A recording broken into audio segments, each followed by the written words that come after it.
तो देखा जा सकता है कि ਵੱਡੀ ਤਾਦਾਦ ਵਿੱਚ ਜੋ ਹੈ ਸ਼ਰਧਾਲੂ ਜੋ ਹੈ ਨਰਾਤੇ ਦੇ ਪਹਿਲੇ ਦਿਨ ਦਰਸ਼ਨਾਂ ਦੇ ਲਈ ਪਹੁੰਚ ਰਹੇ ਨੇ।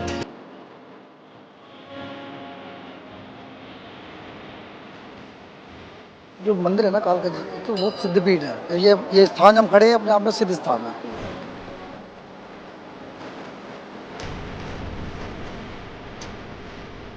तो काफ़ी ज़्यादा महत्व है अगर कालका मंदिर ਦੀ ਅਸੀਂ ਗੱਲ ਕਰੀਏ ਔਰ ਜਿਵੇਂ ਕਿ ਅਸੀਂ ਦੇਖ ਸਕਦੇ ਹਾਂ ਸ਼ਰਧਾਲੂ ਲਗਾਤਾਰ ਇੱਥੇ ਆ ਰਹੇ ਨੇ।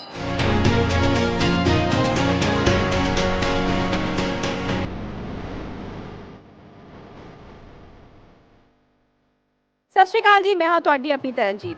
ਅੱਜ ਤੋਂ ਸ਼ਾਦੀ ਨਰਾਤਿਆਂ ਦੀ ਸ਼ੁਰੂਆਤ ਹੋ ਚੁੱਕੀ ਹੈ। ਇਹਨਾਂ ਨਰਾਤਿਆਂ ਦਾ ਬਹੁਤ ਮਹੱਤਵ ਹੁੰਦਾ ਹੈ। ਇਹਨਾਂ 9 ਦਿਨਾਂ ਵਿੱਚ ਮਾਤਾ ਦੇ ਉਪਾਸਕ ਜੋ ਹੈ ਵਰਤ ਰੱਖਦੇ ਨੇ ਔਰ ਮਾਤਾ ਦੇ ਅਲੱਗ-ਅਲੱਗ 9 ਰੂਪਾਂ ਦੀ ਪੂਜਾ ਅਰਚਨਾ ਕੀਤੀ ਜਾਂਦੀ ਹੈ। ਕਈ ਲੋਕ ਅਜਿਹੇ ਹੁੰਦੇ ਨੇ ਜੋ ਕਿ ਪਹਿਲਾ ਵਰਤ ਤੇ ਅਸ਼ਟਮੀ ਦੇ ਦਿਨ ਵਰਤ ਰੱਖਦੇ ਨੇ। ਸੋ ਜਾਣਦੇ ਹਾਂ ਮੰਦਿਰ ਦੇ ਮਹੰਤ ਜੀ ਤੋਂ ਕਿ ਆਖਿਰ ਪਹਿਲੇ ਨਰਾਤੇ ਦਾ ਕੀ ਮਹੱਤਵ ਹੈ। ਨਰਾਤਿਆਂ ਦਾ ਕੀ ਮਹੱਤਵ ਹੁੰਦਾ ਹੈ ਤੇ ਮਾਤਾ ਦੇ ਜੋ ਅਲੱਗ-ਅਲੱਗ ਰੂਪ ਹੁੰਦੇ ਨੇ ਉਹਨਾਂ ਦਾ ਕੀ ਮਤਲਬ ਹੁੰਦਾ ਹੈ। ਸਾਡੇ ਨਾਲ ਮੌਜੂਦ ਹਨ ਕਾਲਕਾ ਮੰਦਿਰ ਦੇ ਮਹੰਤ श्री सुरेंद्र नाथ अवधूत जी। पीटीसी पंजाबी के सभी दर्शकों का हार्दिक अभिनंदन। जैसा कि आपने प्रश्न किया कि नवरात्र का क्या महत्व है, नवरात्र का पावन अवसर शक्ति की उपासना का विशेष पर्व है। इस समय की गई पूजा अर्चना विशेष फलदायी होती है। एक और आध्यात्मिक दृष्टि से जहाँ ब्रह्मांड में बनने वाले विशिष्ट योगों के कारण इस समय जो पूजा है अर्चना करने से विशेष फल मिलता है, वहीं दूसरी ओर आयुर्वेद के मतानुसार भी नवरात्र का विशेष महत्व है। ऋतुओं का संक्रमण काल होने के कारण ऋषियों ने इस काल को यमदृष्टा काल की संज्ञा दी है, जिस समय नाना प्रकार के भयंकर व्याधियों के उत्पन्न होने का भय बना रहता है। ऐसे में उपवास रखते हुए संयमित आहार विहार करने से शरीर को एक नई ऊर्जा मिलती है, इसलिए भी इसको शक्ति की उपासना का पर्व कहा जाता है। ਬਿਲਕੁਲ ਇਹ ਗੱਲ ਤੁਸੀਂ ਇੱਕਦਮ ਸਹੀ ਦੱਸੀ। ਸ਼ਾਇਦ ਸਾਡੇ ਦਰਸ਼ਕਾਂ ਨੂੰ ਕਈਆਂ ਨੂੰ ਨਹੀਂ ਪਤਾ ਹੋਏਗਾ ਕਿ ਮਤਲਬ ਇੱਕ ਸਰੀਰ ਦੀ ਊਰਜਾ ਦੇ ਲਈ ਵੀ ਇਹ ਕਾਫੀ ਮਾਇਨੇ ਰੱਖਦਾ ਹੈ। ਸੋ ਮਹੰਤ ਜੀ ਤੁਹਾਡੇ ਤੋਂ ਜਾਨਣਾ ਚਾਹਾਂਗੇ ਨਰਾਤਿਆਂ ਦੀ ਜੋ ਪੂਜਾ ਵਿਧੀ ਹੈ ਉਹ ਕੀ ਹੈ, ਕਿਸ ਕਿਸ ਤਰੀਕੇ ਦੇ ਨਾਲ ਵਿਸ਼ੇਸ਼ ਢੰਗ ਨਾਲ ਜੋ ਹੈ ਪੂਜਾ ਕੀਤੀ ਜਾਂਦੀ ਹੈ। देखिए, सनातन धर्म में पूजा की 3 विधियां हैं, वेदोक्त, पुराणोक्त और तंत्रोक्त। जो शक्ति के अभिषिक्त साधक हैं, अर्थात जिन्होंने शक्ति की विशेष दीक्षा ली हुई है, वो अपने कुल परंपरा के अनुरूप तंत्र मार्ग से भगवती का पूजन अर्चन करते हैं।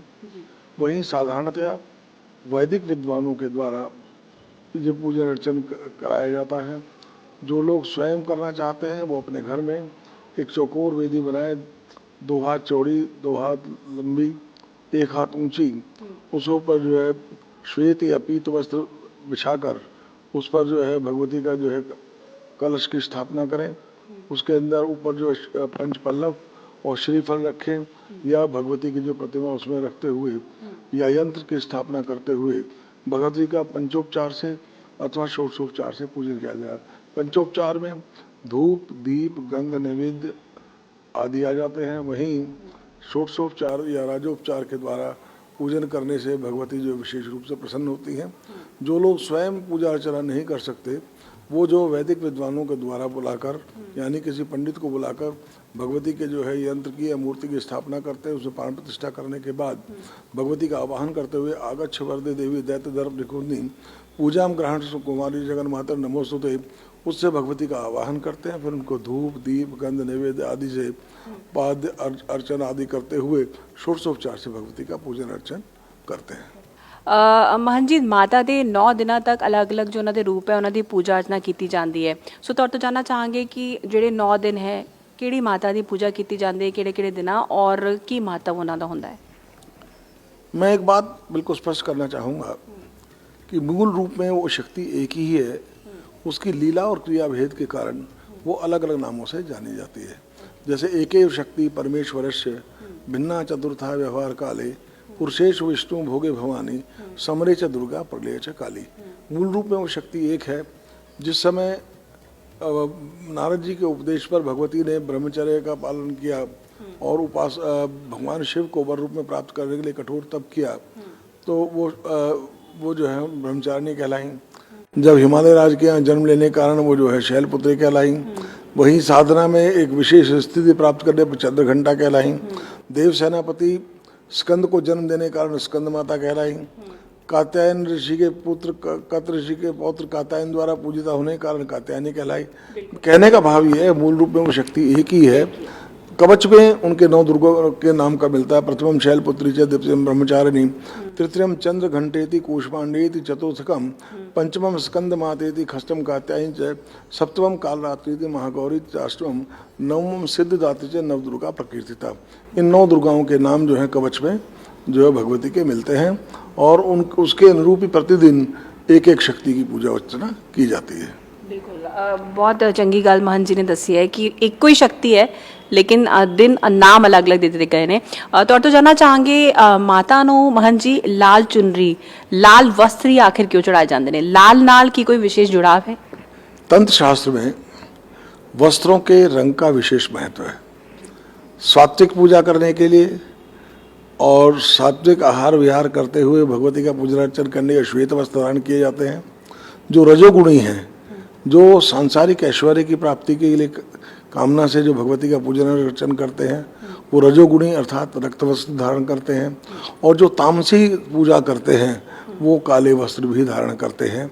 इसलिए रंगों का जो विशेष महत्व है, भगवती क्योंकि समस्त जो संसार के ऐश्वर्य की स्वामिनी है और अपने भक्तों को संसार का संपूर्ण ऐश्वर्य रिद्धि सिद्धि प्रदान करने में सक्षम है, इसलिए भगवती को जो है विशेष रूप से रक्त वस्त्र जो है अर्पण किए जाते हैं और साधक भी रक्त वस्त्र धारण करते हैं।